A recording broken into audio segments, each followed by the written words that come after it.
Well, you can't make this up. My vehicle is currently, well, I don't want to say suspended, but largely kept in place from my winch, which died. And I'm at a 27-degree angle, not sideways, but nose up, on the side of the Dolomite Mountains in southern Italy. And I am absolutely, totally, and completely stuck.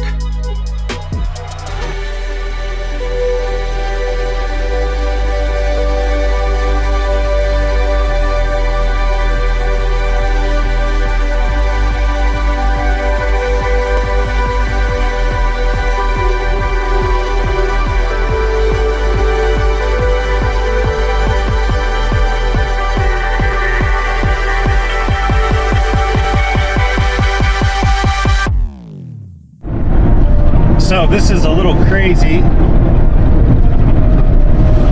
I had a gentleman run out into the middle of the highway and flag me down. Apparently he had run out of fuel with his pregnant wife in the car. Gave me a fuel tank and some money. I wouldn't accept the money, but he was just desperate. I've never had anything like this happen in my life. And so I hurriedly took the fuel tank and got about 15 euro worth of diesel. I just found him. And there he is. There's the vehicle. And here he is.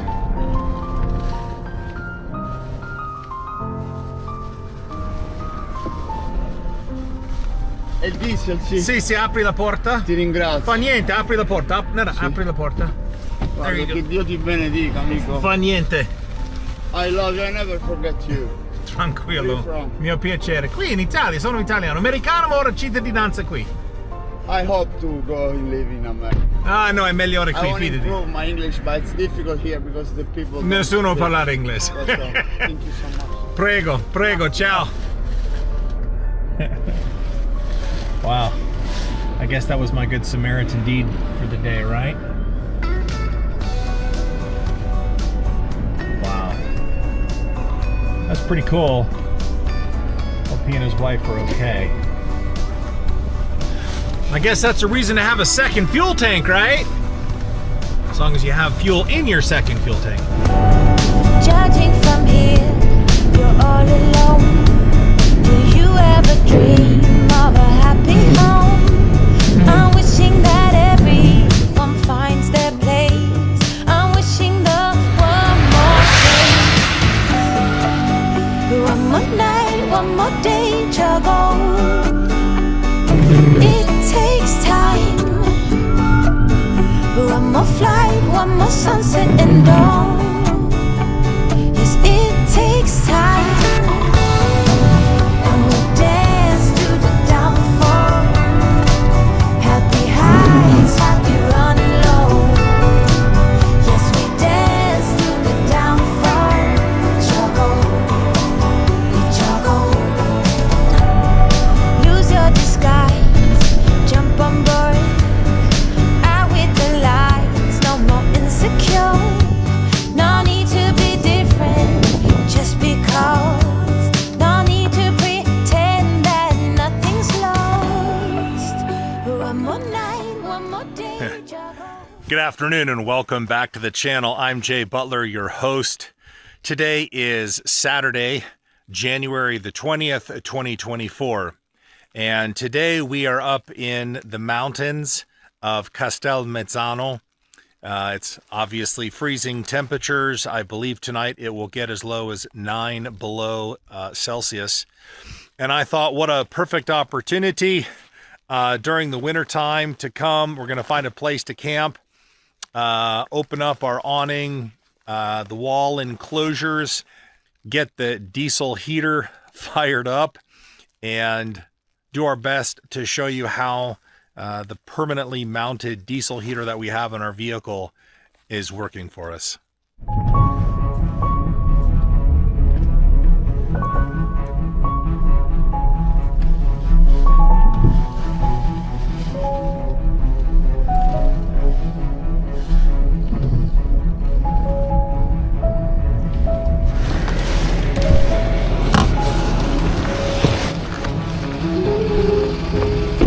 This may be one of the best shots of the Castelmezzano that I might run into today, so I kind of pulled over in a safe spot. Sorry, the snow's coming right into my eyes, and wanted to turn the camera around.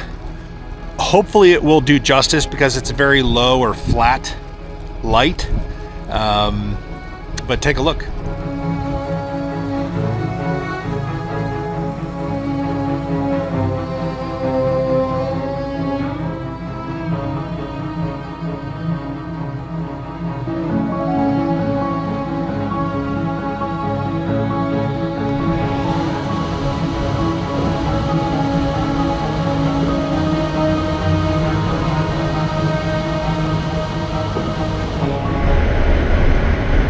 Yeah, the path that I wanted is a footpath. It isn't even for four-wheel drive, isn't even for vehicles.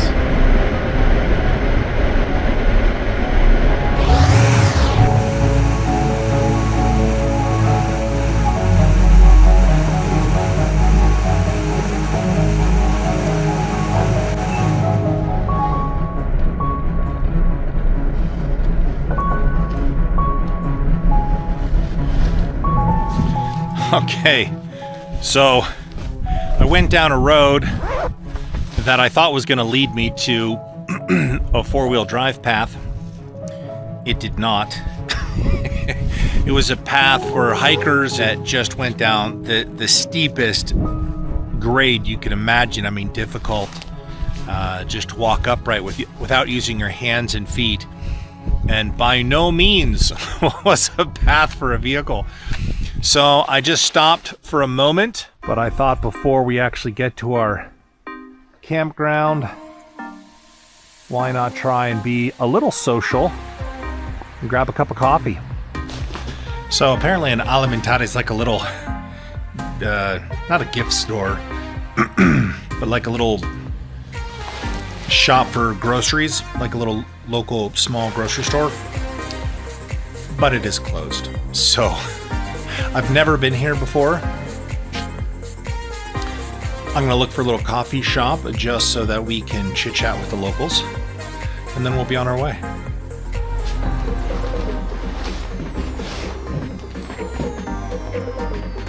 That looks fun.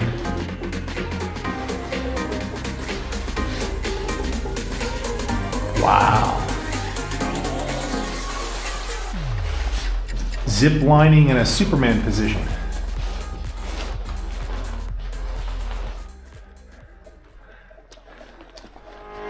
Here's a hotel.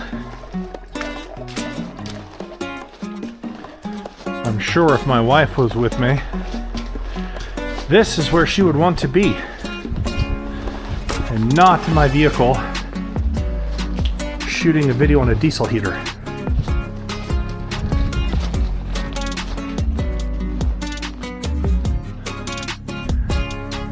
Looks almost German in style, doesn't it?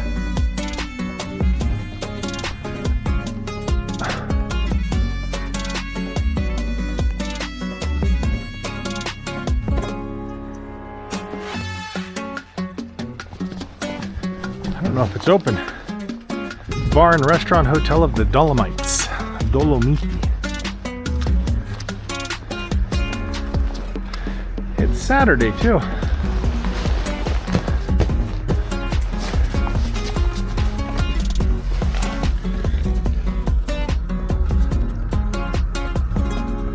Yeah. Well, that was the little bar cafe I was looking for. And it's closed.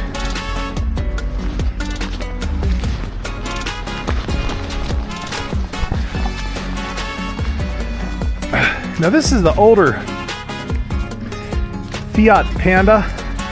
This is the 4x4 kind of Sicily mountain version. And I'll tell you what, in certain places and circumstances, that little car would just kick the shit out of my car just because it's so light and nimble.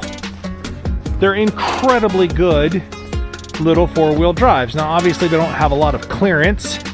You know, there's limitations, every vehicle has one. Those are like little mountain goats.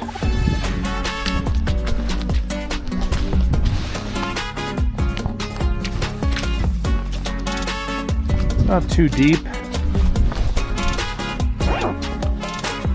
Well, Lord knows I have plenty of my own coffee. So, let's go find our campground. Welcome to Italy. So, why did we need to call search and rescue? Well, you're about to find out. So for this section, I have sped up our video by 500%.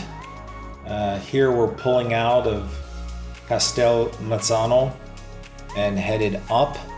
I was trying to gain some elevation, hoping that the temperatures would continue to drop a little bit and maybe find a little bit more snow so that when I woke up in the morning, we would be able to have some great footage for a video I was planning on shooting for the efficacy of our rooftop tent, permanently mounted diesel heater. Now I grew up in elementary school in Gillette, Wyoming. I also spent my middle school and high school years in Denver, Colorado. So driving through these types of conditions is very familiar to me, particularly as an adult. The trees, by the way, were just spectacular. I was really taking my time, driving nice and slow, very mellow. I wasn't in any rush. Everything was going very smoothly. So as I neared the top of this, I guess it's a mountain, you know, it's a 1,006 meters high. I came to this area right here, and on the right-hand side, that little road was closed. There was another little road off to the left that was closed. And as I crested and I started to come down, I really slowed down. Again, this is 5 times the speed, but it's still quite slow.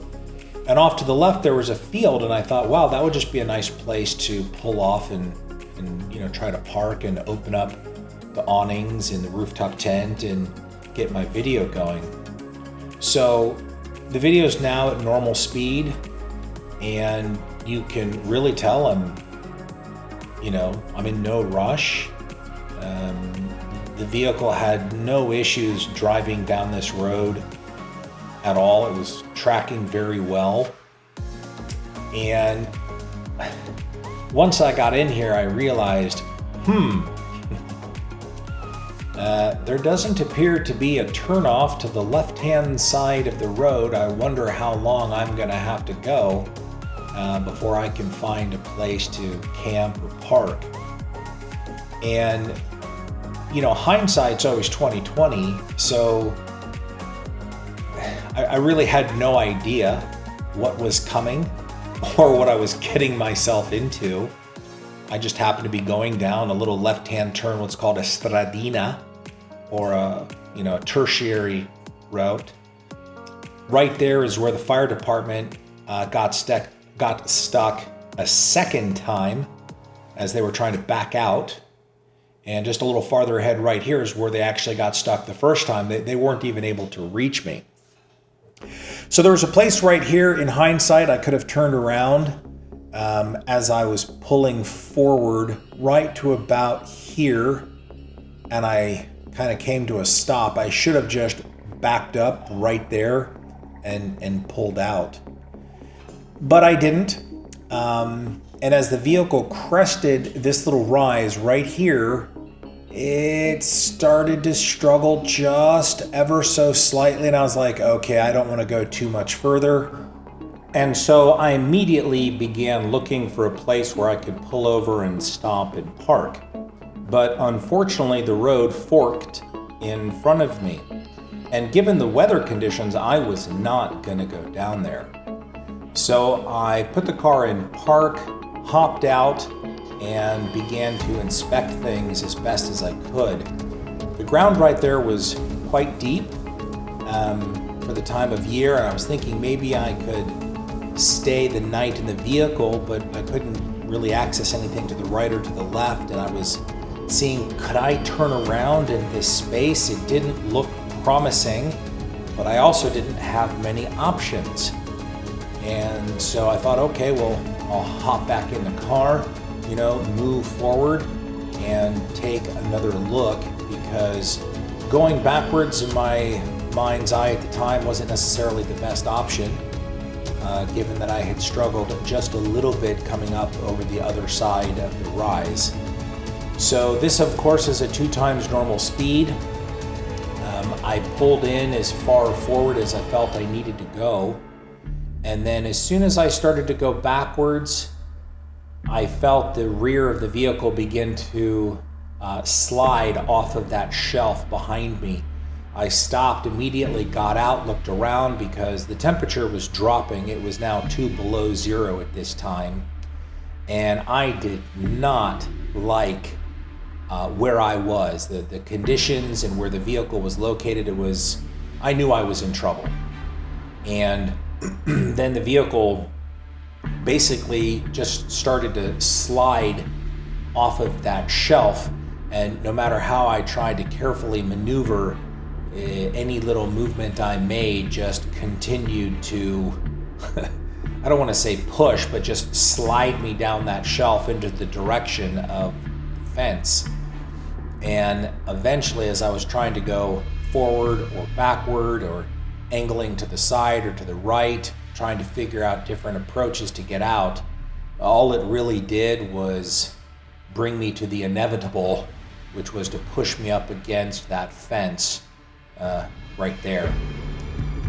So I hopped out, climbed up a little bit, got some elevation, tried to reassess the situation from a different angle, and then I looked, and I was like, oh man, is it as bad as I think it is? Yeah, let me take a look again. Yeah, it's just as bad as I think it is. And then I hunched down, and I kind of pouted away, angry that I realized I now found myself in a recovery situation. And that was difficult, honestly, mentally, because I had been preparing to just find a little place to camp, open up the rooftop tent and fire the diesel heater up and get a nice little warm, cozy environment going and kind of settle in for the evening. And here I am now pulling my winch out and starting to dig a hole in the side of a mountain. So this is not where you want to find yourself late in the afternoon. It's starting to get dark. The wind was blowing, the snow was coming down. I'm on the side of a mountain I don't really know that well, and I'm lugging my pull pal up from my little platform there into my recovery hole.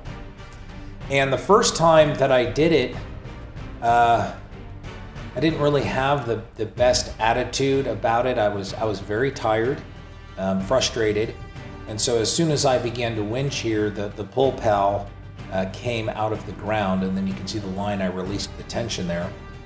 So I had a little conversation with myself, and it was kind of like, Jay? And I was like, yeah, I know, I get it. And so I got back up there and really started to focus in. I'm like, okay, this is serious, and I got to take it more seriously, and do this the right way. But mentally, sometimes when you're not looking forward to the moment of a self-recovery, you have to have that self-talk with yourself and get your butt in gear. So I dug down more than a meter, really made sure that pull pal was fully buried into the side of the mountain. It wasn't going to come out. came back down the mountain, locked in that pin on the winch, and then hopped inside and began my recovery.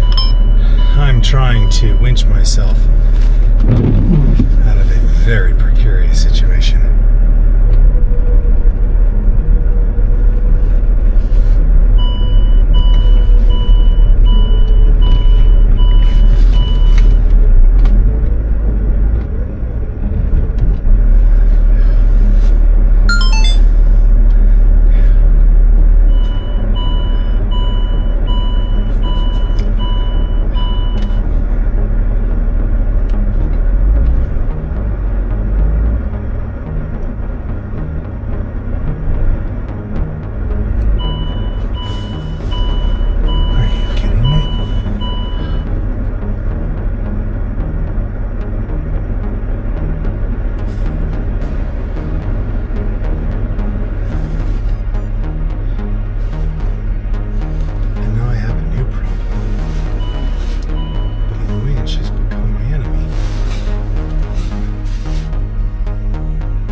This is insane.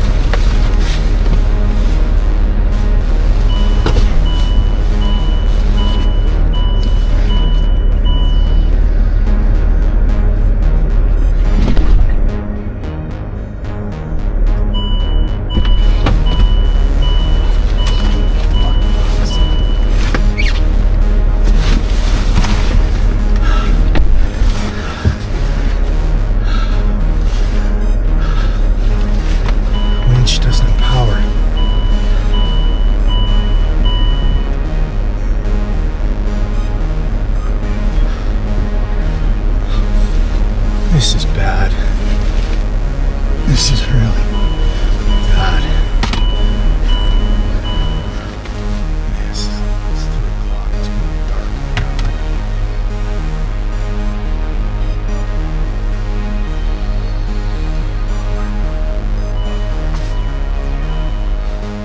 So it was much like a doctor calling the time of death. And I just pulled off my gloves, shut down my equipment, turned off the rear view mirror, and reached forward to grab my sat phone. Now, if you're wondering why I'm huffing and puffing and panting and grunting right there, it's because the car is at a 27-degree angle and trying to reach forward into that passenger seat down into the footwell was quite frankly far harder than it looked. Plus, I was also just frustrated and a little pissed off and was enjoying the heavy breathing for a moment. So I then turned on my Garmin, engaged the SOS, and it starts to beep nonstop for about 20 seconds, giving you a warning or an indication that if this isn't an emergency, you need to turn that off. So I unclipped it and waited for that cycling to finish. And in my mind's eye, I was thinking this is actually kind of funny because I had just done a mention of the Garmin SOS 2 videos ago.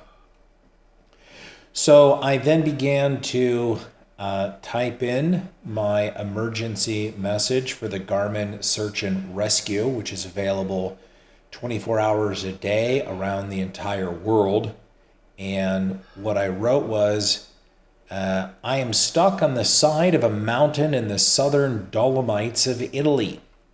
My vehicle is temporarily secured at 27-degree angle, but my 12,000-pound winch died, and by the time I had finished texting that message, they wound up calling me back on my cell phone. It did make me wonder, though, what I would do if I didn't have cell phone reception, right? So when I had finished typing this, I actually went and then grabbed my sat phone, opened it, cracked the window, opened it up, started to turn it on, and was going to press the emergency button on the sat phone because I have a second separate service through that, in case I had to abandon the vehicle or the Garmin was damaged in an accident, or its battery was dead, or whatever the case may be. And I hadn't even finished powering up the sat phone. You'll see there's a little cover at the top, a little waterproof cover right there. I'm going to open it, turn it around. And I was waiting for the sat phone to turn on, catch a signal, sync with the satellites, and then I was going to push the button. And before I did, in that interim, my cell phone rang. I got a little beep, an acknowledgement on the Garmin device, and then my cell phone rang, and it was Garmin calling me to see if I was okay, what the situation was, and to get the recovery underway.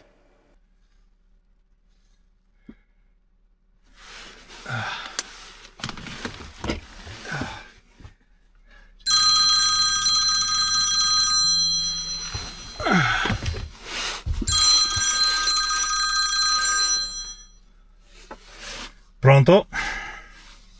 Hello? Yes. So the Vigili del Fuoco, which is Italian for fire department, arrived about an hour and 5 minutes later.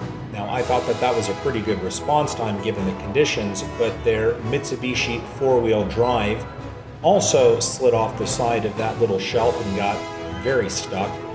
And I felt so badly that while trying to save me, they now had a secondary rescue operation to salvage their own vehicle.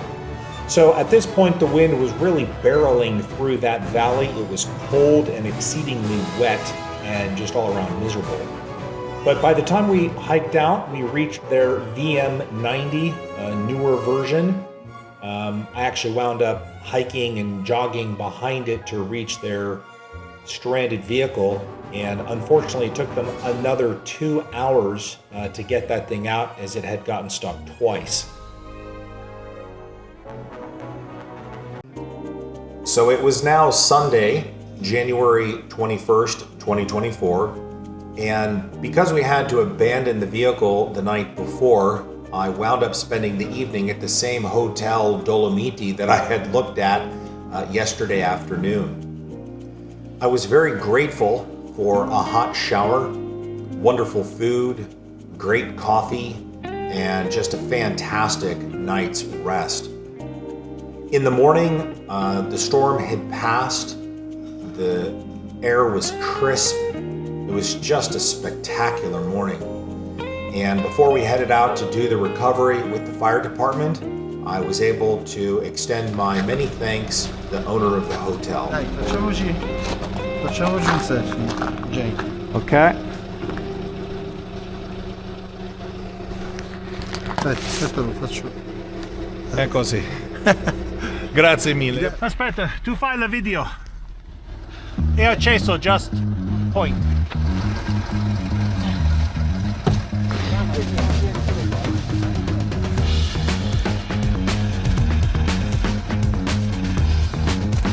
Jenny! No, tu, lui. 50 centimetri. Se sale, Stop. è fatta. È fatta. Siamo su. Ok? Proviamo, se no aspettiamo il trattore. Io penso con in doppia Sì, 24.000 pound di potenza tirare. sì, sì. A tirare tira. Tira. Tira, tranquillo. L'importante è che non viene il gancio sopra. No. No? Questo è no, land anchor di 16.000 pounds. È terreno. È profondo. È profondo? È 50 centimetri. Io scavo. Ok. Lui non è scavo. Andiamo? Ok? Vai.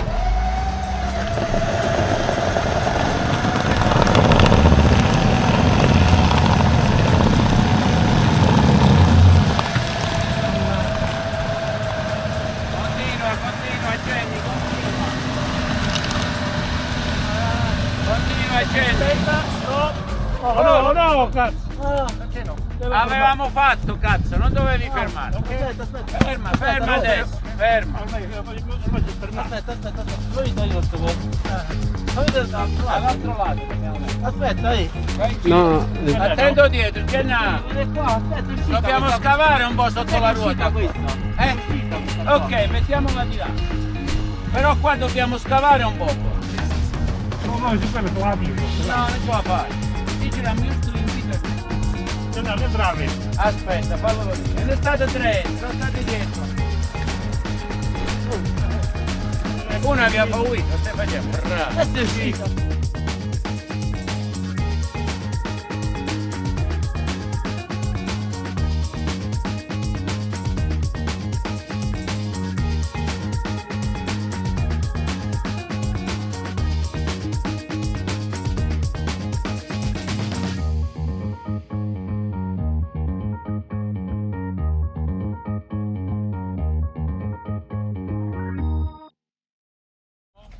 Vai.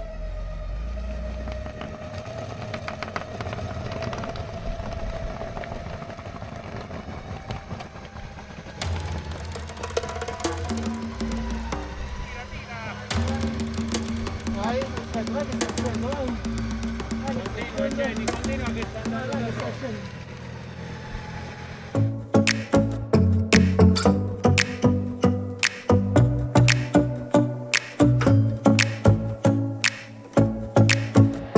Raga, adesso Li devi rimettere così. man mano che andiamo indietro gli dobbiamo rimettere questo, se no se ne scende di nuovo di là, solo da questo lato. Ok.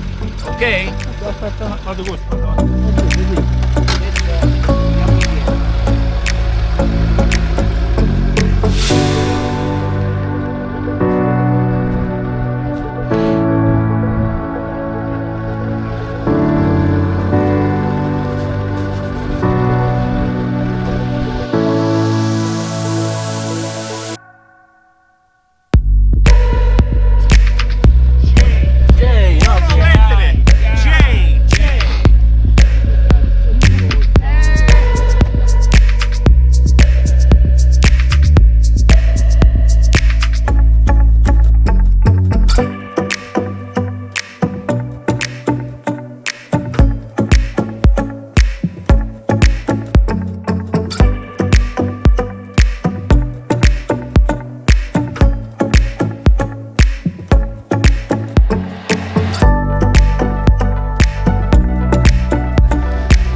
Golfare. C'è sotto c'è un...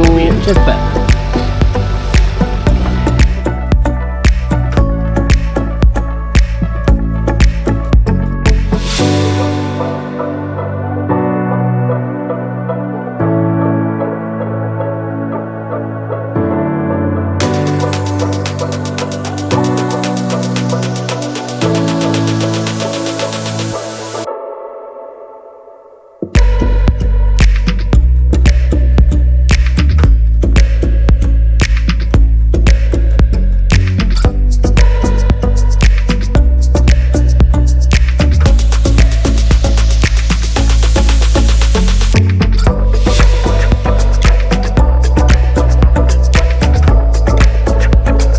Vai!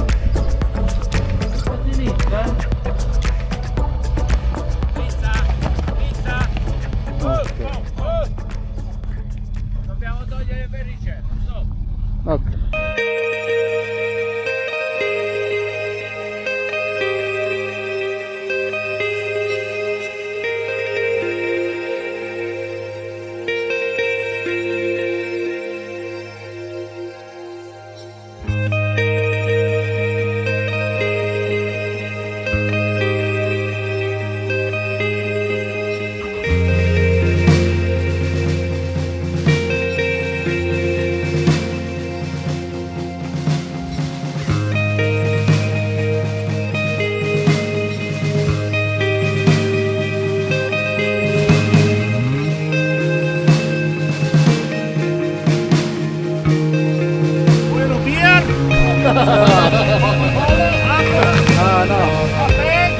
Caffè. Caffè americano. Americano? No, caffè.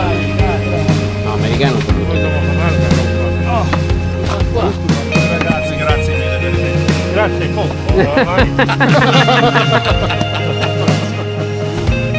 To the entire crew of the Vigili del Fuoco, thank you for a safe and successful recovery. God bless you in your tireless efforts serving the community. So now, now I get to remove my pole pal. They left me with that joy. Can't say that I blame them. There was my hole from yesterday. Stopped dead in its tracks and helped me come up over that out of a hole. So it just goes to show you, no matter how experienced you may be, it's so easy to get stuck in a real predicament. Now, this wasn't, anywhere close to being a rollover or life-threatening. No damage to the vehicle at all. Successful recovery with a lot of help. Basically, the fuse went, and I'll be honest with you, I didn't think of it at the moment. I thought, man, the motor must have just died with that incline. I don't know why. I don't know why in the moment I hadn't thought of the fuse. I mean, that's normally one of your first indications is to check your fuse, and I had an extra one. So that was it. We changed out the fuse, and what we did with those gentlemen's help is exactly what I would have done on my own had the fuse not blown. So when I was pulling myself up at that 27-degree angle, I was coming to a stop, and that's when the fuse popped. I wanted to make sure the car wasn't going to continue to slide any further backwards, and I would have pulled out the pulley at that time, gotten myself up and then manually placed the max tracks behind me to help get myself out. But the assistance was greatly appreciated. You try to do that stuff by yourself, which you can. Boy, is it a long, slow process. And I really called for the SOS emergency help because when I realized that the winch had become my enemy, it was going to be dark in about 30 minutes. And it got down last night, in sub-zero temperatures. I don't know where it finished. It was about -2 at the time. I think in the middle of the night, it could have easily gotten down to 5, 7 on. It showed in the reports -9. I don't know if it got there. But you can't really sleep in a rooftop tent at a 27-degree angle. That would not have been the most comfortable thing in the world. Not to mention, I wouldn't have wanted to run the diesel heater at that type of an angle. That wouldn't have been smart. So, when you're stuck, you're stuck. And when you got to call in the cavalry, you got to do it, right? So, anyway, thank you so much for joining us. I didn't actually create the video that I wanted, but I guess you got a special treat and a surprise in its place.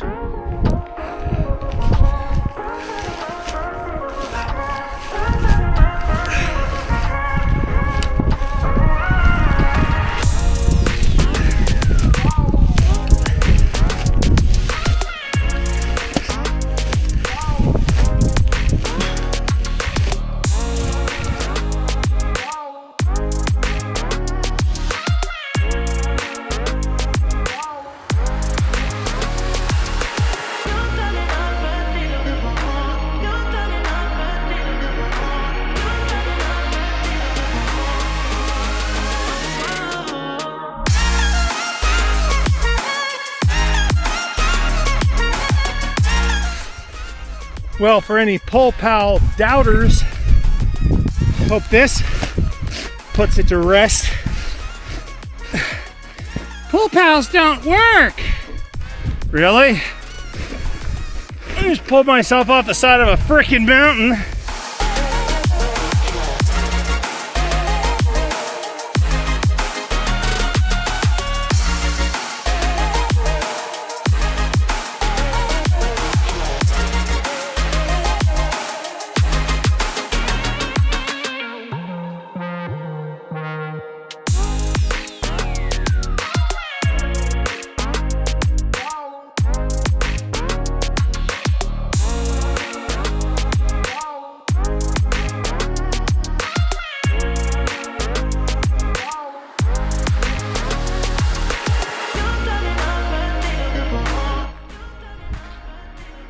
Oh, I got a lot more digging to do.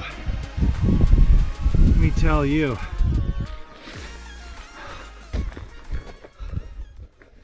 A lot more.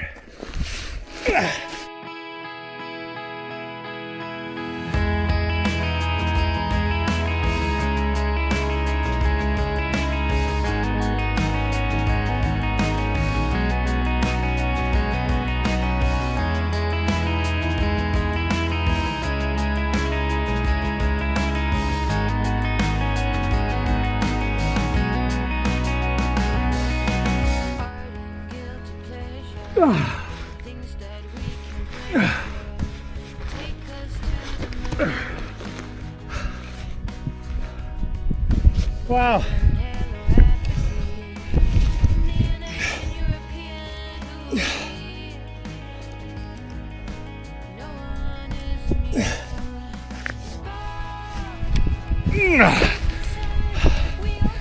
That was fun.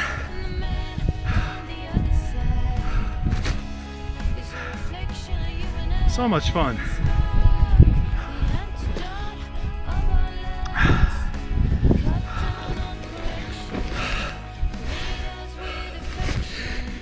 Quitters never win. Winners never quit. Thanks for joining us.